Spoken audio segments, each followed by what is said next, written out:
We've always been great sounding boards for each other, to the extent that I have very few ideas that have ever gotten out into the world that Lucy hasn't thought much of. So if Lucy doesn't like something, I know that it's probably not right. It's not just about taste, but more about, is this adequately communicating what it is you want to be communicating? Welcome to Separate Bathrooms. My name's Brahe-Daddo. I'm Daddo. How are you, sweetheart? I'm really good. You look good on that red couch. Thank you so much. Very happy to be back in the bathroom. Are you excited about today's couple? I am. I know that we've been looking forward to talking to Eddie and his wife Lucy, Eddie Perfect, and his wife Lucy Cochran. You've met Eddie before, and his career really took off while we were living in the USA, and he's one of those artists that just sprung up for us. He was already part of the Australian showbiz tapestry when we came back, and now he's just gone on and on and on to greater things. Yep, you might know him from Offspring. He played Mick and wrote his own songs. Yeah. For that show. He's gone on to write Beetlejuice, the musical. King Kong. Of course, he got a lot of notoriety for writing a musical about a sports star, Shane Warne. Shane Warne, the musical, which I missed. I haven't seen it. He might mention a little bit about it. Maybe. He's married to the gorgeous Lucy. They've got 2 kids, Kitty and Charlotte. And Lucy's been his support and cheerleader since they met. So let's bring them into the bathroom.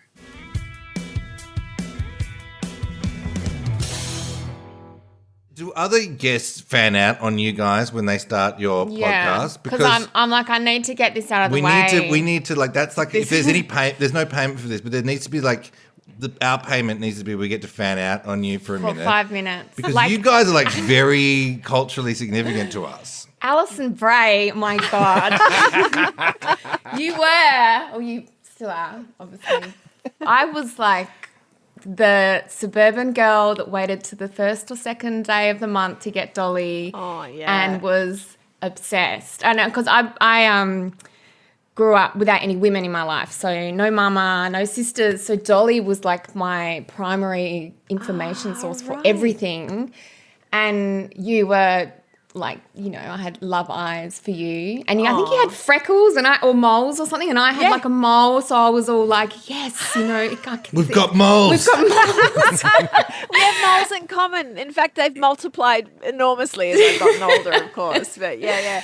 Oh, yeah, and so then nice. when I saw, I think we haven't finished. story, I haven't finished yet. The story played out, I think, in like the notes content about you guys getting together, like them setting you up or something.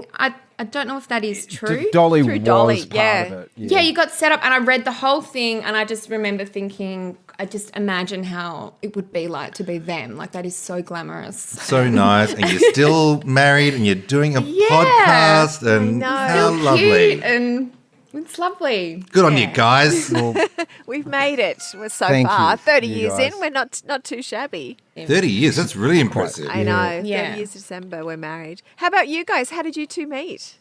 We met on the dance floor of Revolver nightclub on Chapel Street in Paran at about, 7 a.m. on a Sunday morning. 7 a.m. So you'd been there all night? Oh, yeah. Yeah. Well, no, we've been other places. Okay.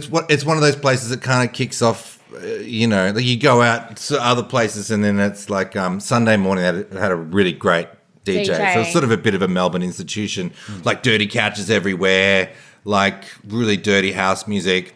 And I met Lucy on the dance floor in front of the DJ booth, which was made out of the bumper bar of like a truck or something. Yeah, very DJ weird, booths. very rugged and Melbourne and cool.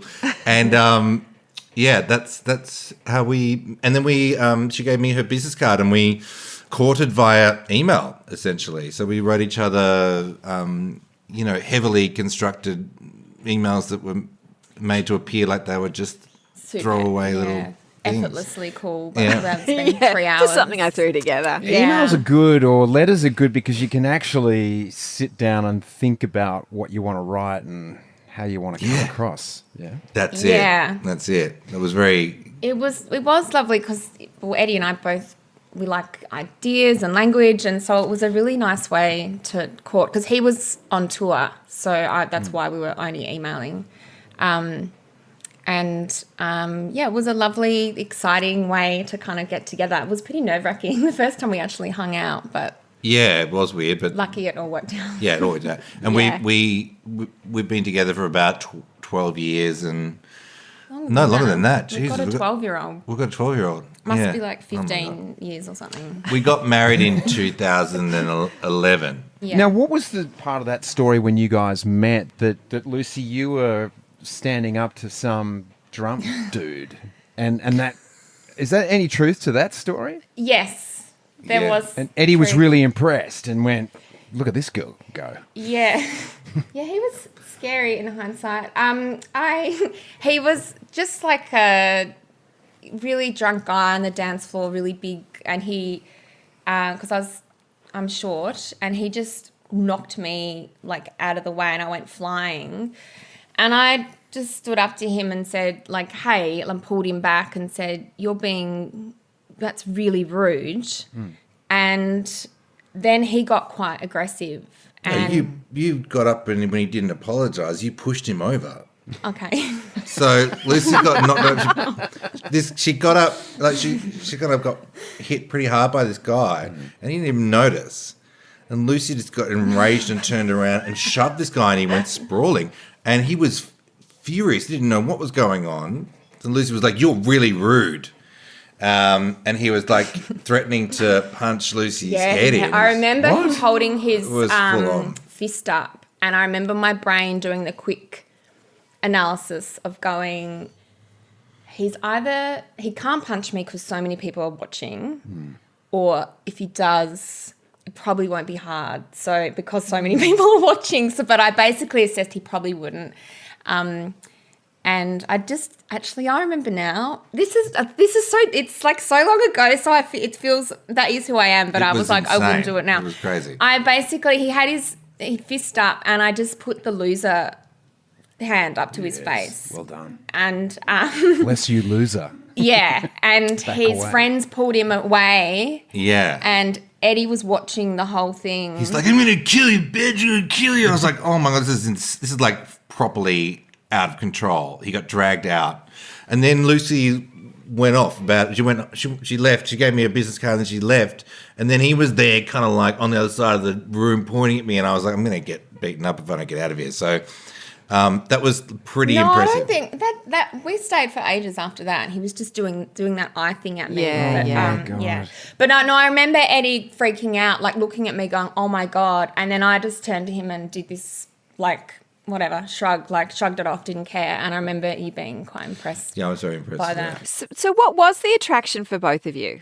I think it started off with like words and ideas and humour. Like we just instantly found each other funny and easy to chat to, and obviously attracted to each other. And then we just found it really interesting to kind of communicate ideas. And in the beginning, like the differences in our two worlds were pretty pronounced and seemed to be like obstacles, you know. But we met in the middle in a really interesting place that I don't think anyone from either of our camps sort of understood, which was we met in the middle talking about, interested in the same things, ideas, words, concepts, communicating to people, and through our own work and our own communication, trying to change people's behaviour. And we're also very interested in how people work and how people think and how sort of flawed and fallible human beings are. And that's always, and, you know, the psychology of human beings. And that's why Lucy's gone on beyond advertising to be doing her honours in psychology. And, you know, we've always been really interested in the work. Like, what does it take to communicate ideas to people and change people's minds? I think that's where we kind of met and with sort of... So do you guys help each other with your work? Yeah, we help each other with work. I mean, I'm annoyed I didn't get a credit on Beetlejuice, to be honest. No. No, we definitely help each other with our work, like, because it is the same. Like, writing a song is very similar to when you kind of crack an idea in advertising as well. Like what's the way in, what's the insight, and a song you have to have a really clear, simple idea that can kind of expand in interesting ways, which is exactly the same as cracking an advertising idea. So then you have to think of different ways in, think at the different levels of conceptually versus execution. So we discuss that all the time. And I find it odd actually when other friends in relationships don't know what their partner is doing at work. Like I'm so across what Eddie's doing. I could even be like, he's trying to crack this particular song on this particular problem. And I get, excited about what he's working on and vice versa. Like, Eddie will help me, less so on the psychology stuff, but it's because it's quite academic. But I can imagine he must have helped you when you're advertising, though. Yes, yeah. You should take an idea out for a walk before you kind of commit to it. And, we've always been great sounding boards for each other to the extent that I have very few ideas that have ever gotten out into the world that Lucy hasn't thought much of. So if Lucy doesn't like something, I know that it's probably not right. It's not just about taste, but more about, is this adequately communicating what it is you want to be communicating? And, so we talk about the work, but then, the great thing about our jobs, even as they change, is they're all... they're creative, but they're in response to the world and what's going on in the world. So we talk about what's going on in the world, and we talk about, what's happening in politics or in culture or in fashion or, and it's a kind of it's one of those relationships where I think that's what makes it kind of easy to maintain.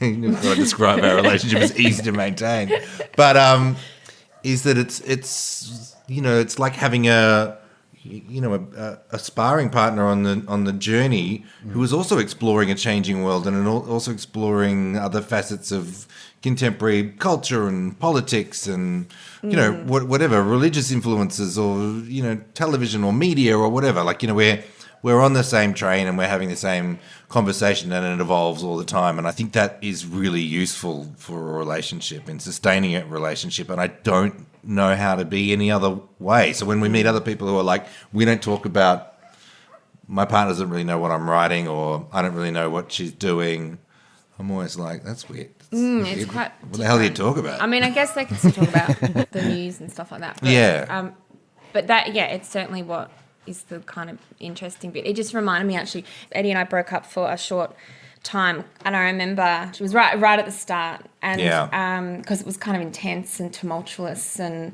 the first year was actually very difficult of our relationship, whereas most of my other relationships have been the other way around, like super easy, and then you realise it's not quite working, whereas for us it was very difficult the first 12 months, but we persevered, and it's great. It got easier as it went along. But I remember reading the news and thinking, every time I read the news, I really miss Eddie. Like, I just miss, because I miss someone to talk to about it. Yeah, I'm like, I see what's going on and I just want to talk to him about it. So I hadn't thought about that for a million years, but that kind of thing. Like, I love Eddie's brain and his point of view on things. It's just, he's so insightful and kind and analytical and sort of interesting way he thinks about things. So it's cool to have someone to talk to about stuff in interesting ways.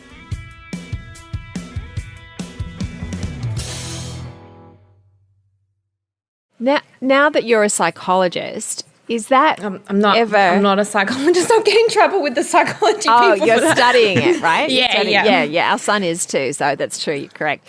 Like, do you ever sort of psychoanalyze Eddie? Like, does that ever come out, or you go, you've got narcissistic traits right now? Like, I can't even believe you just said that. Or does that ever become part of the conversation? It doesn't, because probably more a reflection on Eddie than me, because I think Eddie is one of the most mentally sound people so you're I've discovering, met. Good things. He's very. I've got another friend, Sarah Bailey, who's the same. They're just very, you're like people that have been to therapy for 10 years. Like, they're just, their brain has a very good attitude towards things, and so there's nothing to sort of psychoanalyze really. Right. But Whereas with Lucy, I mean, On the other I'm hand, diagnosing myself with everything. I know, you must. I mean, that happens, doesn't it? That must do. I think so. I also think the stereotype of people that study it sort of have got some sort of slightly quirky tendencies as well. So what's weird? I started listening to their Esther Perel's podcast. Yeah. You know, where should we begin? On my morning dog walks, and it was not good. no, that wasn't good for you. It wasn't good for me. why is that, mate? What was it about Esther? Well, I mean, I really like her, and I think that she has like fantastic insights. That's what's so like entertaining about it is that she'll be like, she's able to quickly piece together a narrative and present it to her clients or her patients or whatever you want to call them in a way that rings true for them almost immediately. So she's very good at putting the pieces together. Yeah. And so from a writing point of view, I find it really interesting to see why people behave the way they behave based on their history. And, you know, I find people interesting. But it does start me on a path of kind of like analysing things by itself. And I actually don't, it's not, you know, it's not that I deal with like the world by being ignorant or, you know, just shoving everything down into and locking it in a cage, but it's just not an energy place that is useful for me. You know, I'm very much look, it's a positive thing, but it's also a fault. Very much like a looking forward person. You know, like I'm like just living now and living forward. And I don't really like to look back, and I'm not big on nostalgia, and I'm not, you know, huge. I like to be self-aware, but I'm not big on self-analysis because I'm actually not sure how I don't find it helpful. Knowing stuff doesn't help me. Yeah, you just don't. You don't. I don't know what to do with it. You're not indulgent in that way either. You don't revel in the "woe is me" or you. Yeah, you are very forward moving, which is good. Like I'm always admire Eddie for, say, reviews and things like if a negative review comes up, how he sort of manages that. I would personally just not read it, but you're very good at processing that. But Do don't you think you life is a little read bit the of that? reviews? Not that you've ever had a bad review, I imagine. Oh, Well, we can talk about those. I've got a great story about discussing the failure of Shane Warne the musical with your brother live on air on radio, Cameron. Really? Shane Warne the musical had just closed early, and it had terrible reviews, but also No, they weren't terrible. They were average reviews in Sydney. yeah. Average. yeah, it was it's a long story, but like some very strange stuff went down to kind of undermine that show. And the day that I found out we were closing early, I was scheduled to talk to your brother Andrew on radio about the show, and I just wanted to be really honest about what was going on because it was supposed to be one of those like you know how's the show? It's so exciting, and I was like, it's failed, and Andrew was like, oh, I'm sure it's going great. And I was like, no, you need to understand this whole thing has died, and he was like, oh, righto, and I was really, I really went Let's there. talk about golf then. He was like trying to pump the air into the tires, and I was like, no, I really need to sit in the failure of this. But you know, like, isn't life really just about kind of like absorbing disappointment and trying not to let it turn you bitter? Like Well, just it trying to certainly keep didn't going. with you. I mean, your success has been huge since then. I mean, some people might have crumbled under that, but you've gone on to such huge success, including, you know, actually moving to New York and having. You had 2 shows on at once, didn't you? Yeah. That's Yeah, amazing. Yeah, it was crazy. The whole thing was absolutely. At one point, you could stand on Broadway, on the street of Broadway, in between 50th and 53rd Street, and you could kind of see both the marquee for King Kong at the Broadway Theatre and the Wow. marquee for Beetlejuice at the Winter Garden Theatre because they were like diagonally opposite each other. Wow. It was extraordinary. And then King Kong was a fucking disaster and closed. But for about, I don't know, 2 months, that you could see both of them, and that was like, I guess, symbolic. You know, I used to ride one of those what are they? Those E-bikes? city bikes that the public bikes into work at Broadway. I mean, you walk past the theatre and you'd wave at the marquee. And it was like, this is New York. This is crazy. But the reality of it also was that there was a lot of really complex, difficult stuff going on as well. And a lot of it's a beast, that industry. Very very competitive, quite mean and mean-spirited, and so that was a tumultuous couple of years. Where I think it aged me about 10 years into. You took your two girls with you, obviously. Yeah. Is that right? Yeah. How was that for you, Lucy, upending everything and moving over there? I was probably pushing for it earlier than even Eddie was, in terms of you've got to get your stuff overseas.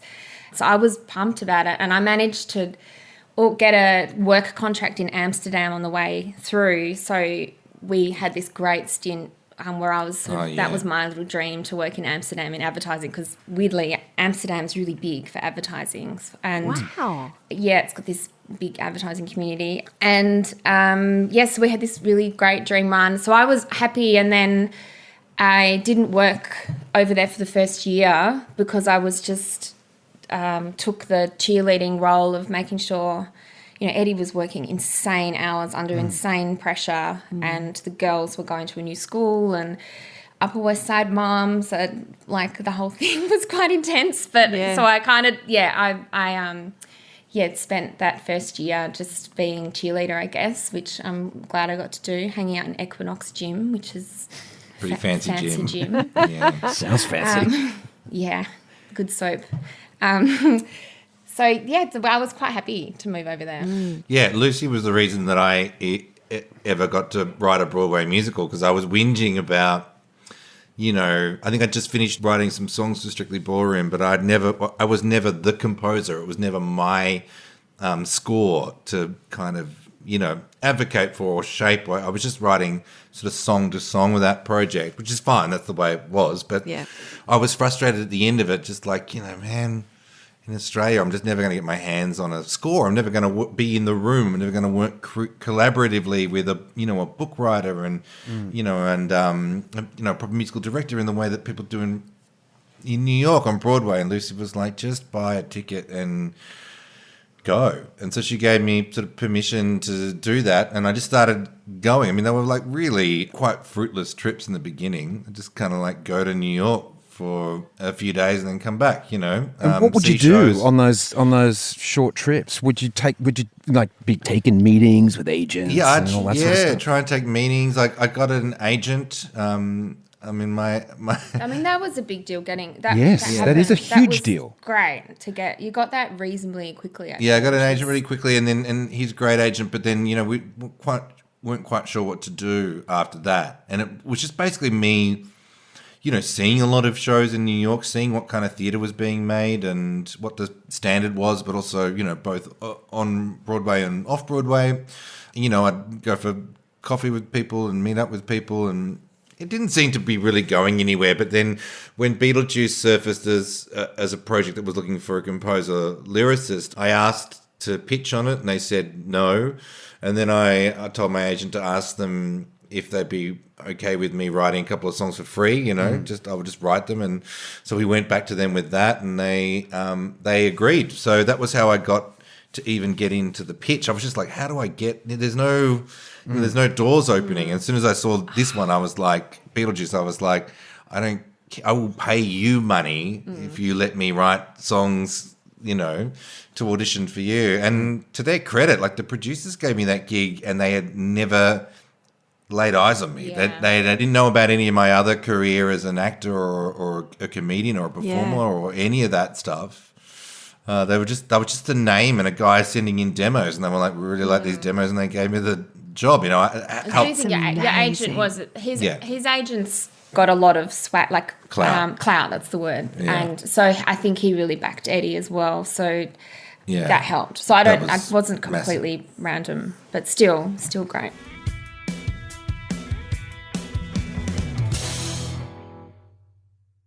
When you guys moved back, was it sort of like a relief, or was it a cultural shock coming back out of New York again? Well, we came back at the start of the pandemic. Like March 2020. Broadway right at the had shut beginning. down like Yeah. the week before. Is that And- why you came back, because of the pandemic? No, it was just perfect timing. We were planning on coming back anyway. I think it would have been quite the ordeal if we were planning on staying there, because we would have had to have then decided to pack up and leave in the middle of a pandemic. And it was already getting... Like New York was locked down when we left. Yeah, it was Okay. weird. And it was weird. It was like everyone on the plane with masks, but it felt, apocalyptic then, Yeah. now I guess, so used to it. But it was all very heightened. Yeah, no food left in any of the stores. Like Trader Joe's was just empty. It was so weird. Wow. So we got out of there. We were fortunate we were leaving anyway. I was coming back to do a musical that never eventuated, with 9 to 5, the Dolly Parton musical. Oh, yeah. And so we flew into Sydney, where I was supposed to do rehearsal, and the show had been cancelled by then. And so we just were in the company accommodation. It was an Airbnb in Bronte, and we did the first bit of lockdown there. And that was crazy because we were quarantining, obviously, for 2 weeks. And so we came from lockdown New York to lockdown Sydney, and then we've had some version of lockdown ever since, over 2 years. Yeah. So all of these kind of like dangling carrots about, we're going to come back to Australia and reconnect with friends and family and the culture. Keep And our kids, like a big thing was we just want to make sure our kids have their life, because they're at 12 and 9 now. We just want them to squeeze the last bit out of their childhood of being kids, because New York ages up kids. Like they get so mature early, and we're like, we just want to let them have a childhood. And we were talking about it this morning. It's just so sad that we've run away from that to just our kids are just on screens all the time, and they're locked down, and it's brutal. It's brutal. And we've been all right through all lockdowns, but this sixth one has really kind of kicked the shit out of everybody, because because the goal, I think maybe because the goals changed, like it used to be, get the numbers down. Now it's just like, oh God, just get everybody vaccinated and deal with it. So we're kind of going out to an uncertain world, but At least it's the last one though. But it's just We hope, Luce. We hope. True. Actually, you don't even know that, do you? Yeah. You don't Yeah, even and know that's the that. thing. We don't know. We just got to No, take it's each true. day as a gift. when you go somewhere or you come back from somewhere after a time, you have a new energy. You know what I mean? Like Yeah. you're like, oh, I'm gonna do. This time I'm gonna do this, and I'm gonna make better connections with friends, and I'm gonna go and I'm gonna see all of these shows and gigs, and I'm gonna do this and do that, and then And people are excited to see us because we've been away. You yeah, know. and then all of that went away, and then we just ran out of energy, and we're No one just like, cares oh God, Yeah. oh God, yeah. I know we kind of have to redefine who we are in Melbourne again. Like we're just like it's so weird, this amount of lockdown. It really starts to And that- think, and that who takes are your energy, friends, and doesn't it? Yeah, It takes does. energy to find out, to go, okay, what's the purpose? What are we doing am I next? doing? Yeah. But I don't know. We've had to do a lot of start overs. And what do you do for friends and stuff? Are you good at like going to a new place and going, right, we've got to find people, we've got to find our crew, or are you like different socially, or how do you guys work? Well, I think it's the easiest way when you've got kids at school, because they start having play dates with their friends and then you meet their parents. But because it's what the hardest transition for me coming after living in Los Angeles for so long was most of my really good mates are in Melbourne and we're in Sydney. But people, when they get in their 50s, have already got their friendship groups set up. They're not looking to make new friends. And so you'll get invited out for coffee, but you don't get invited to the barbecue. And that's a tricky one. So you've just got to be patient and then keep taking the action. If you want to be friends with someone, you've got to keep making that call going, what are you doing? I agree. And it can be tough. Yeah, You gotta put in kill that- one of their friends, you murder like one of their existing friends, and then there's There you go. There's the Definitely opening. the logical. Right. alternative. I'm writing that down, Eddie. That's how I'm going to do it. I'm not going to be writing a book about friendship anytime soon.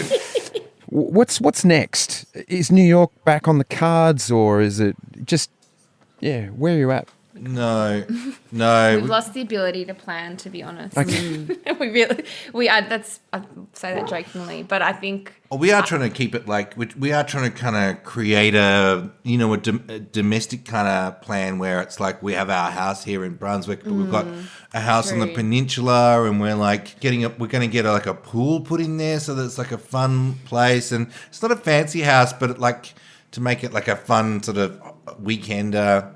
yeah, I think that's a reaction to like being out of control. We're like, how can we make sure we've got a fun base that no one can say you can't you can't travel, or I think we've had so many things sort of like taken away, or my we've got family all over and stuff. Yeah. So we can't do that. So we're just sort of like, how do we make a world that's fun that we can control? Yeah. And we want to get our girls through the education system, like that, primary and then high school, all the way through that.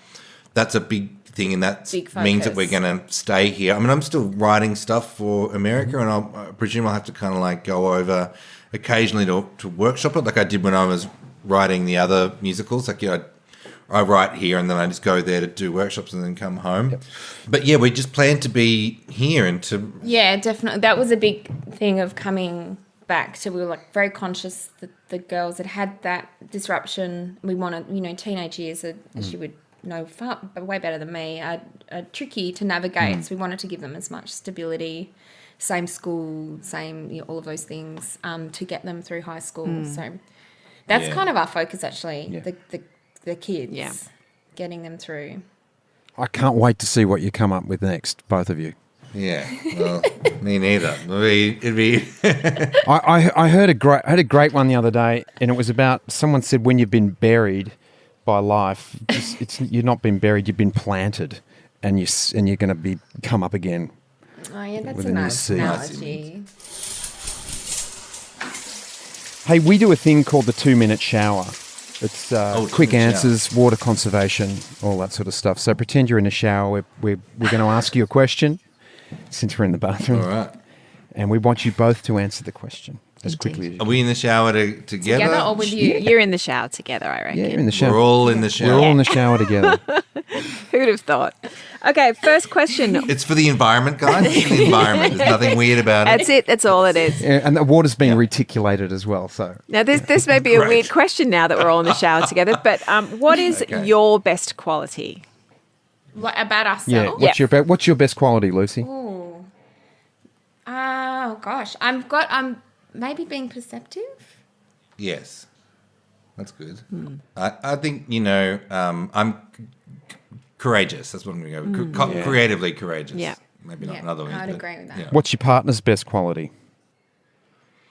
Lucy's best quality is, I'd go with, there's a lot of them, but I would go with insightful. Your best. I would have said courageous as well, like being brave. Oh God, I'm really sick. But you're incredibly you're an optimist. You're very like yes and let's do it. Awesome. Yes. All right, New York bagel or Lamington? Oh, New York bagel. Yeah, New York bagel, preferably from Zucker's. That's a lot easier than Yeah. the personal question. There you The go. more food-based questions. Everything else It's is the hard New York after water, this. evidently. Hey, who do you admire? I admire people like Jim Henson and Sir David Attenborough, and those people that sort of like blaze their own trail. No matter what it is they do, they're so passionate about it that they draw other people into seeing their passion and creating their own passion for it. I think they're the kinds of people that I admire, and I admire them in music and in film and in art, and people that are just like passionate. Yeah, I admire those too. I actually admire a lot of, this kind of new wave of female journalists that have done a lot of digging. There's a few of them. Samantha Maiden, Lara Tingle, Louise Milligan, and they've really they're changing a lot of the conversations that we're having. So I like those women as a collective. Yeah, love that. What does your perfect day look like? Having magically done a lot of work, so I have by 10 a.m. So I've got a sense of achievement. Yeah.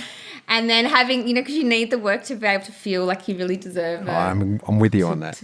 Relax. Yeah. I mean, I like just being in like a really sunny beer garden and drinking like really good beer with friends and laughing a lot. That's a lot of fun.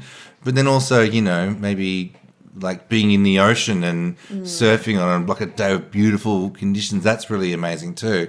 But then I guess like on the creative side, the best feeling is like the sits probe for a new musical you've written where you hear the orchestra and the cast performing it together. There's nothing quite as exciting as that. So I'll probably go with that one on the work front. Right on. All right, last question. Your partner in one word. God, it's hard to do it without being totally cheesy. Or Yeah, be cheesy. Come on, this is the cheesy network. Oh, you want cheesy? Honest. How about that? Unshakable. The unshakable Lucy. God, I just say happiness. He's my happiness and Yeah, like partner. I know it's really boring, but like an actual partner. Yeah, beautiful. Not like a partner, like like a partner in life. Yeah, fantastic. Howdy, partner. Howdy, partner. You guys, Got a heart. partners, unshakably happy.